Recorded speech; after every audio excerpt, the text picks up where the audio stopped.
Hi, everybody. Welcome to the podcast. And today I'm going to do things a little bit differently. I really enjoy interviewing guests. I enjoy having people on the program, but I am covering funding the future of public schools. And I think that there's a lot to unwrap right now. And so I'm going to kind of give this whole speech. And don't worry for you new initiates, I do not read slides. But if you want the entire deck, you can email us and we'll send you the whole thing if you want that. And maybe we'll put it on the YouTube link. I don't know how that works. I got smarter people like Caroline to figure all that out. Okay, so what is our problem? Well, the problem is we have declining budgets. We have a lack of flexibility in the way that we fund our public schools, our traditional public schools.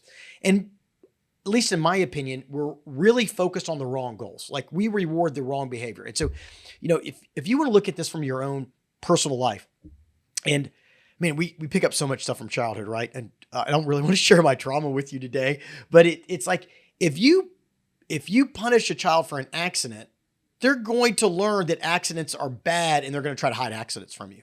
Like we're not talking about on purposes, right? And so if we fund public schools for behavior that we don't want, we're going to get the behavior we don't want. And yes, I'm going to give you a little pro tip, a little vision of where we're heading with all this, which is if we reward public schools only for standardized tests, what we're going to develop are a bunch of students that are awesome at taking tests. And I have yet, in all the years I've employed people, to ever give them a test, especially a standardized test.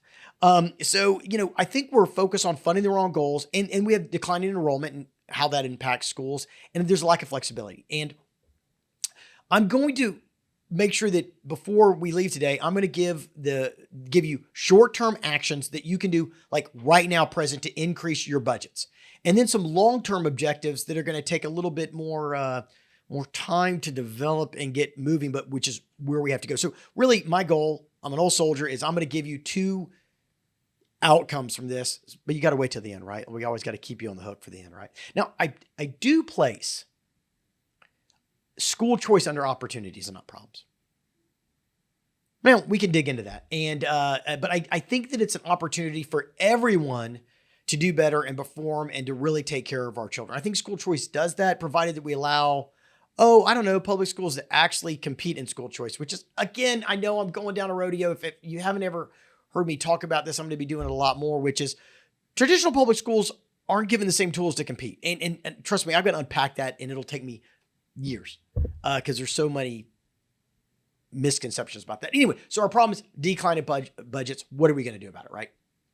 And so a little primer in the speech. I know if you're here, we do this for a living. Our main mission here is to increase and stabilize student enrollment, and we do it for public schools exclusively. And we're in all these great states. And Caroline made me add these slides because she says I need to do what's called validate who I am as a person. I'm a living human being and I should be validated, but people like to know where I'm coming from. And I forget to introduce myself. So in the speech on Saturday, I'm going to introduce myself. I'm Brian Stevens. Hopefully you know it if you're listening to this, right? If you don't, hey, I'm Brian. What's up?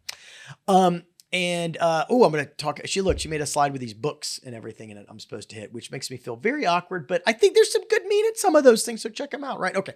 Let's get into why we're here. All right. Okay. So we've identified the problem. We've got the wrong goals and we reward the wrong kind of behaviors and we have declining enrollment, lack of flexibility. Like I said, I'm not going to read the specifics about this. I think that if you're a school district and you or work in the school district or a legislator and you care about public education or anybody for that matter, think you get what the problems are, right? Is that the number one problem is that we have declining enrollments. And I know that's at the bottom of the slide, but the money follows the student. I think we've got to talk about the money. And I think we've got to start to understand that our public schools are businesses. Now, they're not businesses for profit. And I wouldn't call them necessarily nonprofits. But they are designed for a public good, right? They are designed to make sure that our students become healthy, wealthy, and rising good citizens and stuff. And with declining enrollment, and I'm going to click right here. Declining enrollments in public schools is happening because of three big reasons, right?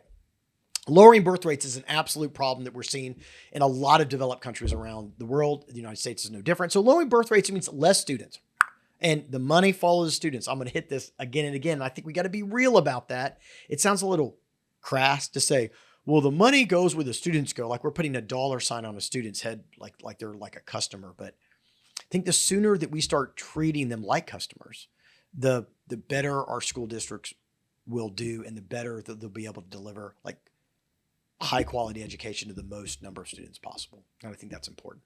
So the second option is, well, declining enrollment occurs because there are more school options out there from charter schools and private schools and vouchers and home schools, virtual schools, which are different than home schools somehow. And then you've got this really scary thing called a no school or unschooling. Ooh, I did a video on unschooling. Terrifying. We're going to have feral children out there because they don't want them to go to school. But there's also just a lot of kids not going to school. Like they don't, the parents maybe are in a difficult position. And we've recruited students from homeless shelters and got them back in the school system, learning and educating and getting fed during the day. And that's been real rewarding. So we have all this competition out there. We have all these things that means that the fewer students equals less money, because that's how we pay public schools, right? This is what we chose as a society to do. We pay them per student, right? So if you've got more students, you get more money. If the students attend class more in a lot of districts, you get more money too because they're attending more, right? So that's it. But I want to kind of uncork this problem statement a little bit. We also, and this is in traditional public schools, we are focused on teacher certifications. We are focused on graduation rates. We are focused on standardized testing. Notice what you don't see in here: holistic approaches, problem solving, critical thinking. Now, I did not say that public schools don't do their best to teach problem solving and critical thinking. I think they do a lot, considering they are not rewarded for doing any of that stuff. It's all extra. It's all icing. It ain't the cake. And the real issue I get into is what do we want? I'm talking about, what do the students want from their school choice? What do parents want? And what does society need, right? And so students, and this is some research, I dug it up. You know me, I'm a data nerd, is look, we know what students want. Students want like good quality learning facilities. What they say is they want to have a good, active environment where they're not bored. It's fun. They've got a voice. They get mental health services. They get essential services, relevant curriculum. Now, what does that mean to them? Is like something interesting that they can use. Now, some of the subjects we've got to give them, and this, Caroline, you're not going to like this. Sometimes we got to teach the kids things they don't want to, right? So just, relevant curriculum. I think what they mean is like, is this something I'm going to do for myself, or do I live in, I talk about this a lot. Like, if I grew up in like around orange trees in Central Florida, I need to learn a little agriculture. I need to learn a little business, but like modeling, look at me becoming a model, like not something I need the schools to teach me. And I know that's kind of an extreme example. You don't have to shake your head so much about the not modeling thing, but it is like relevant, interesting stuff that makes them fun and like makes school at least bearable for these kids. Now, what do parents want? And we've done so many national studies on this in our own shop. Number one, they want their children safe. They want them protected. Now, safe is a weird thing. It means something different to a lot of different people. Bullying, gun violence, COVID. There have been a lot of things about safety, but they want them safe, right? They're not going to send them to school if they don't feel like their children are going to be safe. But they want their children's. They want them successful. They want them successful. Now, to some people, that means high academic standards. To others, it means how they're happy and that they have a future. For me, success meant the military out of high school.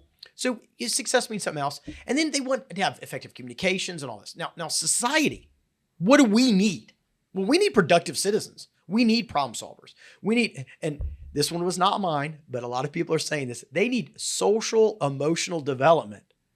Now, Caroline, that means we want our kids not to act like crazy people when they become adults. And we're seeing a lot of that, and I talk a little bit about this in the book. You've heard of Karens, right? You've heard of Karens. There are a lot of Karens out there, and I've also labeled little Brians. So I'll make fun of myself.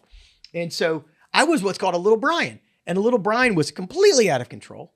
An outrageous little student, right? I would get into mischief. I had ADHD and all that before they had all that, before they knew it. But, you couldn't control me. And I was feral. I was a latchkey kid. And the only good news is that Brian in his life did not have a Karen as a mother. he had a person who was like, you better act right, whack, got me in alignment. So you got to get Brian's in control before they become an adult, or they become even crazier than I am now. Think about it, right? So there is in society, they do want public education to actually provide some social, emotional development. We need good, productive citizens. Now, what does this really mean? What does all this mean is we want like people to be winners. We're Americans and we want winners. That's what we're looking for, right? And so I love this meme, man. I didn't know that Caroline was going to put that in. That's pretty funny, man. Like winning. Like that's what we want. So it's funny. If we want winners, we want successful people and people that contribute. That's what we say our goal is. But here's what we reward, right? So for traditional public schools, and I should slow down a little bit. Caroline's being like, Brian, you're getting too excited. The Brian is coming out in you right now. And she's a sassy little one over here. Okay. If you guys ever meet her, give her some attitude. Is public schools standardized testing required? Graduation rates. I mean, they've got to track that. And since the 70s, we were focused on higher graduation rates. It didn't say we're focused on making sure that people are ready to graduate. You notice that's not a goal? Making sure that people have the skills necessary to graduate. Not on this list. I don't see that anywhere on here. Problem solving. I don't see problem solving.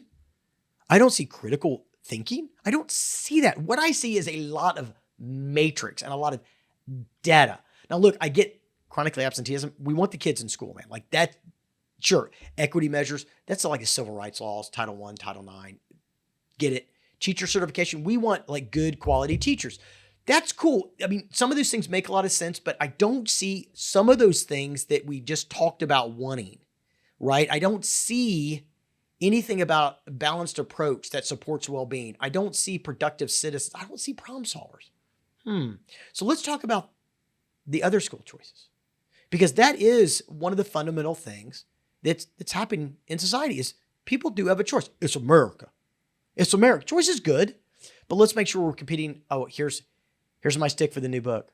Let's create a level playing field for public schools so they can also compete in a fair, equitable way. Let's just do that. All right. So once again, we look at charter schools, private schools, homeschooling, and what you see is a lot of limited, not required, varies. But I got a better slide than this, I think. And this is a Brianism, which is this. In every one of those options, it's the family's choice on what they're going to reward.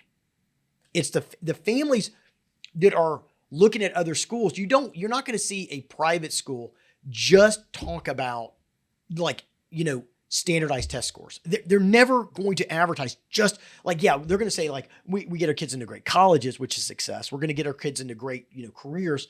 Sure. And every school should do that. But you're not going to say we get the highest SAT scores. That's a component. That's a little piece.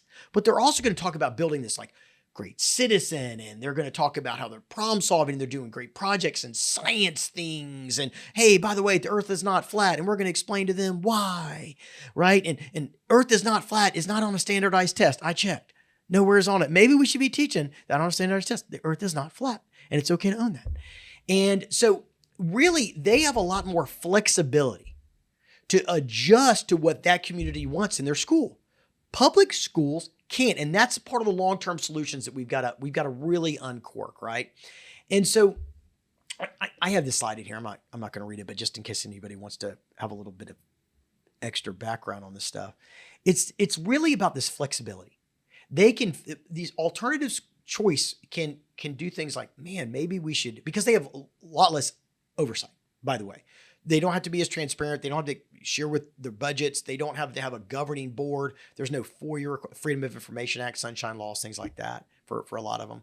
And so they can say that they fixate on all these different things that maybe is a lot more important to the parents than like a high graduation rate. Like I don't care about a high graduation rate from a school, by the way. I mean, I care about my kid graduating, right? I care about little Emily. Does she graduate? Does she go on to a brighter future? Like high graduation rates in general. Okay. Like, I don't know if that's a good thing or a bad thing, man. I've seen a lot of people graduate that, and I think society is waking up that matrix that was designed, 50 years ago, my gosh, I'm getting old. 50 years ago is not the right thing to judge. And it's okay. I think we got to give ourselves permission to say, look, that was the goal, is the right KPI, key performance indicator at the time, but oh my gosh, something like we didn't expect something to happen that happened. And I've seen this before in business. We put out a goal and all of a sudden we find out that everyone's trying to, not everyone, but some people game in the system, right? To try to reach that goal without doing the fundamental things that are necessary. Like, why do we care about high graduation rates? Well, we care about high graduation rates because we believe that that means we've graduated people that are capable of doing awesome things in society. But that's not necessarily what we're getting, because now we are focused on high graduation rates, not creating an awesome person. All right. So I'm probably going to make this point like 18 times, and I apologize. I just get so like steamed up over the fact that it's time to change what goals we reward with money, right? So look, here's a quick summary slide, but once again, the whole key is flexibility and funding the things that we as a society want. So let's kind of start digging into solutions. And I'll say this. A lot of this stuff is in this still makes me feel awkward. My latest book. It's my third. It's not like it's 25 books. And the first two were like workbooks. Okay. This is my first like real book, I think. Like actual like intellectual tomb. I nerded up like really crazy. But I get into this in a lot more detail if you like to read and don't want to listen to my voice. Just don't tell me to hurt my feelings. So the solution is we've got to accept that we've got to create more transparency in adjusting the model. We've got to become more flexible, and we've got to reward the right things, right? And so the basic gist is we got to start treating these school districts like businesses, not for profit businesses, not for profit, but society are the shareholders. And I wonder, I'm kind of thinking about that. Like, so if it's funny, companies, I know I'm going to go on a little bit of a tangent here, is that companies used to be very fixated on global good and making a profit. And an economist in the 80s, and I can't think of his name right now, put out this concept that the only job of the company is to provide a profit to the shareholders. That's it. And if anybody remember, you go back and watch some movies in the 80s about business, man, it was cutthroat and they didn't care. And then we had like 20 or 30 years of people that was like, their only job of a company is to give money to the shareholders. And then we kind of backed off of that a little bit. Now we want like socially responsible companies and companies that like provide a decent standard of living for the employees. And so we're kind of softening that approach. But if we're going to treat the school districts like a business, which they are a business, they have customers. If the customers leave, they lose money. That sounds like a business to me, right? But the shareholders are the students, they're the families, they're the teachers and the staff, and their society in general, man. So like everybody is a potential shareholder of a school district. So everybody should care, even the retirees, man. Like I find it so interesting to me that people are like, I don't have any kids. Man, do you like to get your car worked on? Do you like somebody to deliver your food? Do you like a police officer to protect you and a firefighter to put out the flames? Do you like a dentist? Do you like someone to clean your teeth? Well, man, then you're a part of society and you need kids educated, man. I cannot get the people to put blinders on for this stuff. So let's start treating it like a business. And generally speaking, oh man, this is a complex slide. Caroline's killing me on this one. Is we've got to kind of know when we're building out these short-term and long-term solutions that what are our targets? And this targets first are local funding. Like you need to fixate on what you're going to do locally and at the state. Federal less so, you get a lot less funding. And this is an average 8%. Some districts are 12, 14%. So we want to start at home with these solutions. We want to start doing what we can do. And then we want to start working up to the state level. And then maybe we'll get to the federal level. But I think that that's what you've got to fixate on. Like if you're a board member, if you're a person or a family that wants to start to advocate for schools, start right at home. And most county governments, some city governments fund the public school system. Some public school systems have their own funding prowess. So start with whoever funds the public schools. So start there with these solutions. All right. All right. Caroline, we're going to get to short-term solutions. And that's right. We have a special guest appearance of Percy. My godchild. Percy is the reason why Percy's here for short-term girls is Percy's a puppy and, Percy's crazy And Percy cannot focus on any long-term objectives at all. So when you think short-term goals, think Percy like a little speed demon running around until she passes out. That's pretty good, accurate assessment. Okay, so short-term goals is Percy goals. All right, so let's talk about 3 action items that I think school districts should, if they haven't already started, they better get to it. Okay, first one is you got to increase enrollment. Now, easier said than done? Sure, but gone are the days. And it's funny, I'm still trying to coach and teach on this, and a lot of districts are starting to really get this and be very innovative, and they're pointing to the stick. But if you just sit back and go, well, man, we're not in the recruitment business. We're not in the marketing. We're not in the communications business. We're here to teach the children. I get it, man. And you are, and your teachers are, and your staff is there to educate the children. But if all the children are gone because they are recruited away, what are you going to do? And I'll tell you the other reason why you've got to be active in recruiting students is because, one person's opinion, traditional public schools historically, and this is completely incontestable, provide the most value to the most in need and the most number of students possible. And they have in every society. And yeah, I dig into it in the book. The history of public education. As goes public education, goes society, man. And if anybody wants to challenge that, like, let's start talking about Mesopotamians. Let's talk about the Greeks. Let's go, because it infuriates me that we act like school choice is the answer. And it could be a great answer, but we have to let public schools go and recruit students. And if it's like this, I'm getting a little long-winded. I get fired up here on this one, but it's like, think about this. You got a breakfast place. You love the breakfast place. You go there. It's like a twice a week place. It's awesome. What happens when a new breakfast place opens up? I'm waiting. I know what you all do. You go stand in line to buy almost the same exact breakfast you could get over there with no line because it's so exciting. It's a new breakfast spot. We all got to go try the new breakfast spot. I mean, it's the best. And then you find, oh, it's all right. And then maybe you go back to your old one. Maybe you don't. But if your old restaurant goes, hey, man, Caroline, where have you been? We miss you. Caroline goes back. She's right. I did enjoy that breakfast. It was a good breakfast. I get the grass is greener on the other side of the fence. But the reality of it is if we don't provide the reasons why we're the best as traditional public schools, if we don't advocate and sell people on doing it, they will not know. And there's an old rule in communications. If you're not communicating, somebody else is. So who do you want to control your narrative? Who do you want you to control enrollment? And you've got to increase enrollment. Now, I want to hit a couple more things on this because I'm obsessed with it. Oh, and yes, a massive disclaimer. Our company does enrollment for public schools around the nation. Like, we run campaigns that by name get those students enrolled by name. It ain't a marketing thing. It ain't a digital ad thing. I mean, all those are components, but by name, just like a political campaign. Did somebody vote for you? Did somebody show up the first day of school? And we offer 100% guarantee. I mean, we are dead serious that you can recruit students. And here's my proof point for anybody that's been like, man, we are a business. What are you talking about? We're not a business. Yeah, you are. Why do they put out the data on how much money a school district gets per student if that doesn't matter? So here's your data point. It's true. If you want to know what some national averagers are, man, the West, man, I worry about some of the districts out West. And this is actually a little high because New Mexico and Arizona are grossly underfunded. This must be is this an alphabetical order or it's descending order? I don't see. Arizona is 8,000. I think these are actually high. I think these include a lot of federal grants and ESPRA type funds, and also too. I think that these numbers are a little high, but this is what the Census Bureau puts out.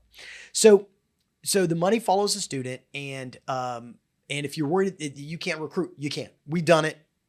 If you're not doing it yourselves, man, we'll take you on. We love it. But if not, you need to do it yourselves. And these are just a sampling of districts we worked with that you can recruit and you can win. I mean, Birmingham is a school district that we started working with a year ago. And for the first time in like 20 years, they actually began to increase enrollment. That's very rewarding. I guess I'm saying this, yeah, a little bit of a plug. But also, I want you to feel confident that you can compete and you can win, because I've talked to communications departments in schools I'm like, we just don't have anything great. I mean, our test scores are bad and we have high student teacher ratios. We can't compete. And it makes me sad because I think they don't know how awesome they are. I think they don't know what value they bring. And so after, 20 or 30 minutes of conversation, they start to get kind of, jacked up and realize they can compete and they do have a lot to advertise, a lot to sell, and that they can recruit students back. I mean, we've seen it happen firsthand. So, okay. So chronic absenteeism, if you're not, look, chronic absenteeism is a problem across the entire nation. You are not alone. I think the latest data is some are, I think average is at 20% right now, but that's the average. And I think it goes up to right now. We're working with some districts that are well north of 40% chronic absenteeism. Chronic, not just absent, but chronically absent rates, right? And so getting the students in, your budget may be affected if you have poor attendance. It depends on the state you're in. But also, if these kids aren't there, they're not advocating for other kids to show up. They're not helping, to continue this culture and the society of like, this is an awesome school. And those are some of your best ambassadors, man. And so fixated on that. It's easier said than done, but you've got to put some real resources in recruiting students and driving down those chronic absenteeism rates. And I think that's some great short-term goals, right? And it actually impacts the budget. So don't tell me you don't have money. Don't say, we don't have money to recruit students. Well, if you recruit them and you recruit more than you spent, you made money. I mean, that's why we got to start thinking about this like a business, for good, business for good. And so I think that's something to process, right? I think the last of the three buckets that I have in the short-term goals is this looking for non-traditional funding options. Right. And I think, Caroline, in the speech, I might want to hit that one first. I don't know. So we're going to, if anybody has some comments they want to say, I don't know if this will be actually up before I do the speech. So never mind. You can give me no feedback. The speech will already have gone. But these non-traditional funding options are pretty sexy, man. They're some districts really are doing it and some just, it's just hard and it's good. But like starting with the local civic groups. And starting with the local civic groups and getting naming rights at schools and sports fields and corporate sponsorships and public-private partnerships. I know it seems like a dip in the bucket, but it also starts to build teams. It also starts to build energy for you. But think about like a good sponsorship for a particular program, especially one that has like critical thinking and problem solving on it. Like, hey, we want kids to come in and really have a class on like critical thinking, and we're going to make them do some science experiments, and we need some corporate sponsors, man. Corporations need critical thinkers. They need problem solvers. So you can meet that need. First off, the students want it. The parents want it. Society wants it. The corporations want it. And if you can meet that need, ask for some money in exchange for it. Like, my mom always said, if you do something good, don't do it for free. So go ahead and ask for some money and let them know that what you're doing is you are doing a progressive model on all this stuff. So, and certainly there are naming rights and there's social impact bonds that go on. And, we'll make sure to give you a download link to my latest book. And it expands on these with some better examples. A matter of fact, in Polk County, Florida right now, they have this thing called Polk County Connect. I think it's Polk County Connect. And I'd like to get that name, Caroline, to make sure that we give credit. We can put it in our notes here. They've got this nonprofit, and they are really trying to bring all these different corporations. They connect with the chambers and the Kiwanis and Rotaries and all these different groups and bring all these businesses together to fund this nonprofit that then supports the local public school to do like all these awesome things that we've been talking about. And so there's a lot of cities that are doing this. I would say it's got to be really purposeful. It's got to be really purposeful. And then the other thing is, if you don't have grant people on staff, you should probably assign that to somebody and have them look constantly for grants. It could be private grants. And you're talking about the Gates Foundation and Blazos and his ex now. She's got an incredible foundation, and they are really trying to help out with public schools. So you need somebody kind of tracking that. You need somebody looking for those funds and you know, all those little things help. And they also let society know that you really care about doing these next level stuff you want to do, but you gotta find the money, right? All right. So, long-term goals. And then I put the best dog, better than Percy. I hate to say it, but everyone's got their favorite dog, and mine is Magneto. I've got 3 dogs, by the way. I'm cool if you're a cat person. We've had cats, but cat is not the best dog. You know what I mean? The best dog is the best dog. And Magneto is a very long-term player. He's been with me a long time. He's never in a rush, but he's going to get that bone. All right. He's going to wear his sisters out. He's going to win long-term. So think Magneto when you start thinking about these long-term objectives. All right. So here's the objective. We have to change the funding model. I know. It is a lot to chew on, right? But let's start working a plan. Let's kind of get some action items on, but you've got to be prepared to actually go to remember we talked about our targets earlier, county, state, don't worry, federal at some point maybe, but we got to get the county and states on. We want you to fund us not just based on high graduation rates. We want to create like awesome citizens, like winners. Like that's what our goal is. And you're not going to have any politician disagree with you on that. I mean, they're going to say, we need some standards. We need some, yeah. We're cool with, some standardized testing. And we wanted people to graduate, but stop forcing us to promote people that aren't ready. Instead, let us get them ready. Let us have another year. And I never understood this. I guess the ego of a parent that like their child is not getting ready to get promoted to the next grade. They feel like they did something wrong and they messed up and they take it as a real, like, an attack, right? And what if we could uncork that? And what if we could say, look, the student didn't fail, but our job is not to just get them to like grades, next grade. Give me great test scores, great, and then graduate. Our job is to build a great citizen. And we think that little Brian Stevens, would be better off working for math for 1 more year. That way he's going to be a successful person. We have to have a long-term goal for all these strategies. We got to be able to talk to the parents about the long-term goals. We got to teach the teachers to do this and everybody else. But like, hold on, we're not holding them back as a penalty. We're holding them back because we care about them and we want them to win. Now, I know it. I don't know if any parent's ever going to take that. I think most of them are just going to fight you tooth and nail. But anyway, if we could get at least everybody in alignment, that what we do care about is creating problem solvers, right? And so there are out there, the experts in the world are really trying to push for. So this is your pro tips here to you start taking out pen and paper again. Is there are 3 types of models that exist out there. One is a weighted student model, which allocates funding based on like a combination of holistic and like continuous assessments rather than just standardized testing. Performance-based is financial awards are given to districts that demonstrate significant improvements over time. I kind of dig this, man. And it's like, man, look, if I'm dealing in a very impoverished community, and let's just get real with it. An impoverished community means the student has other more complex issues in their life than just getting educated. They sometimes are worried about when they're walking home as a student, maybe they're going to get approached by a gang. No, this is real. Maybe when they get home, there is no power on. Maybe there is no food. Maybe there are no parents. I mean, I'm telling you what, man, that's scary for a kid. Like not knowing if you get home, who's going to feed you. I had a great older sister. My mom was trying to do what she could, but there's a lot of fear. Being hungry is a terrible thing, guys.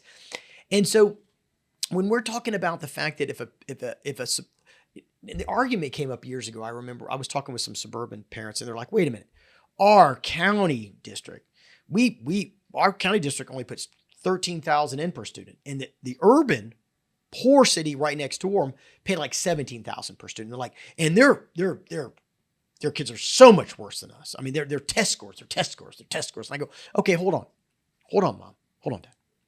Do you ever take your child to the zoo? Yes. Cool. Do you ever, take them to a museum? Well, yes. Did they ever travel to another state? Yes. Another country? Sure. Do you ever read to them when they were little? Well, yes. Oh, okay, cool. Did you ever get them a tutor? Would you get them a tutor if they needed? Well, of course. Oh, so their entire education dollar is not that $12,000 from the school. It's all these ancillary things that you're doing on top of that to make them awesome. A lot of these kids, the only education value they get is from the schools. Their parents don't have the means, the time, the capacity to go and take them to the zoo, take them to museums, to teach. I mean, I'm not saying that they're not doing their best. I'm sure some of them are absolutely doing their best, but they don't have money to travel and to get tutors. It's all based on the school dollar. And a lot of the parents in the room went, oh man, I go, so this is not about like, who was the best school district? Yeah, that's awesome. It's really about how many awesome children are we creating into awesome adults, man? And we better all start rowing together and realizing that different districts have different issues. And just because your district doesn't need as many resources doesn't mean that a one that's dealing with more issues or trauma or gang violence or whatever that is doesn't need more resources. So hush up. Right? And that's what this performance-based one is. Let's see their improvement. Let's don't punish them because they started off with very, very bad test scores and they're not up to the mark yet. Let's reward them and celebrate their victories, which, by the way, inspires people and motivates them to keep going. And then you get some equity-based funding models, which are like the ones that face more needs, which is kind of what I was talking about, getting more funding. Now, I don't know which one's right for your community, but let's talk about kind of the Chinese menu. What a lot of people are advocating for is you got to kind of build the system that's right for your community, right? So you take these little building blocks like, okay, we want a peer self-assessment tool to be in our how we should be judged. So you take that little block, you take this little block right here and you stick it over here and you go, okay, we like that block. And we're going to kind of go more towards a weighted student funding model or whatever. I think the names are a little irrelevant. I think it's about the building blocks that are underneath that matter. And, we would like to make sure that extracurricular activities are a component. So every student has to do an extracurricular activity. And we want to be judged by the percentage of students that are involved in extracurricular activities because we believe that creates a more holistic, valuable community member. So, and by the way, there are schools, they ain't traditional public schools, they charter schools. They're like, there's one open up down the road from us, is every student's got to be in a sport. They believe that is fundamentally a good thing to do. And they're allowed to do that. Why can't like traditional public schools be that flexible? All right. I'm sorry. I'll get off my soapbox in about another 20 years or as soon as we fix this. So some assessments, it's community involvement, student teacher portfolios, holistic problem solving. You can kind of build this block about what do you think should be the right metrics. You still got to have metrics of something. You still got to be judged by something. Standardized testing could certainly, should be a component of that. I've softened on that over the years, by the way. I used to get very perturbed with standardized testing when I was a young industrial psychologist. And test bias is a real thing, by the way. Okay. White male. I'm saying it. Test bias, absolutely a real thing. Okay. Come on, man. Come on. And it could go all kinds of ways. So they're building the test. It's not their fault. They just come at the world their one certain way. So maybe it shouldn't be the major component. So you're going to build your own little model out here, right? And then, okay, Caroline, you picked your choices and you've gotten together with the community and you've done outreach and you've done some surveys and you've talked to the board and what does your community want? And we've got it locked in. We've got like those 3 to 5 things that we really want to do. Okay, now how do you make it happen? Dun, dun, dun, dun, because ideas and story time make no matter if it doesn't have some sort of ability to be implemented, right? All right. I like the KISS process. And I ain't talking about smacky on the lips. Okay. I'm talking about, it's an old Army thing. I think, at least that's when I learned about it. And in the Army, we're not going to call it this now, but it was called, that's what they said when I was young private. Keep it simple, stupid. And some people say, keep it simple, sexy, or keep it simple, smart guy. We could say, keep it simple, schools. Okay. And so the KISS process, which is, we got to keep it simple in order for it to actually achieve victory. Complexity, the devils are in the details, but we got to keep the process simple. So like 1, decide on your model, right? Like get out there, talk to the community, figure out what components you want to be judged on. Maybe it's just one new thing. Like, look, instead of just standardized testing, we'd also like to be rewarded for this other block. And we ask the county commission or the state or whatever to change their formula a little bit so we can start to advertise and talk about that because that's important to our community. If it's important to our community, we as a school district want to do it. And that's what's missing, isn't it? What's important to like rural Missouri and what's important to like New York City, probably different. but we all get, it's ridiculous. Now, the private schools can do what the community wants, charter schools, etc. So shall we. So shall we, right? All right. Once you commit to it, you got to commit to change. And I think it was Cortez who was exploring. I love this. When he got to the New World, many of the expeditions did not reach success. And so when Cortez got here, he got everyone on shore, got all the supplies on shore, and he lit the ships on fire. He's like, well, there's no going back now. We gonna make this work. And they did. And we can too. So let's commit to it. Let's have a purposeful plan. It's going to take some time. It's going to take a couple years, man, but it's better to get going now. Right. And then you got to actively advocate in those right groups and bodies. Right. And so my last little tip on this, is that you've got to be really disciplined with the messaging. You've got to be really disciplined because people are worn out. People got things coming at them left, right, and sideways. One of the latest, I think it's Harvard studies, indicates that we get as many as 15,000 communications a day. And you think, social media and billboards and, TV ads. Do people watch TV anymore, Caroline? Do they see TV ads anymore? Yeah, so TV ads, right? All those things. And it just emails, And so you got to keep it simple. And I'll say, look, have 3 really clear message points. And this is the system we use. And a little added pro tip for you because I thought it was important is you got to keep your messaging really simple and you got to get really bored with it. And you got to say it over and over. And you want your PTAs to say the exact same thing. And your teachers say the same thing. It's school dentists. Everybody says, what we want to do is change our funding model to say this. And everybody just says the same thing over and over again. And you put the legislature, and pretty soon they'll start nodding their heads too. And that's what it's going to take to change these models. And so I hope that I know we're drinking through a fire hose a little bit on this, but let's short-term goals. Man, look, you can recruit students. You can win. You can lower the chronic absenteeism. And I think you got to go look at some alternative grants and funding choices. Those are really short-term things that they can be done now. Long-term, we've got to adjust this funding model, and it is a lot to chew on, and I'm here for it. So man, let me know your questions when this comes out. Put it up there. I'd love to do a more in-depth follow-up on any of these individual sections if you want more of a detailed mode. But Caroline's probably going, Brian, that's enough detail. You're super nerd. Why don't you be cool for once? Well, no, we're going to nerd it up, man. And we're going to try to change these models. So, okay. Thanks everybody, man. And, let's go make it happen, man. We can do it. All right. Bye.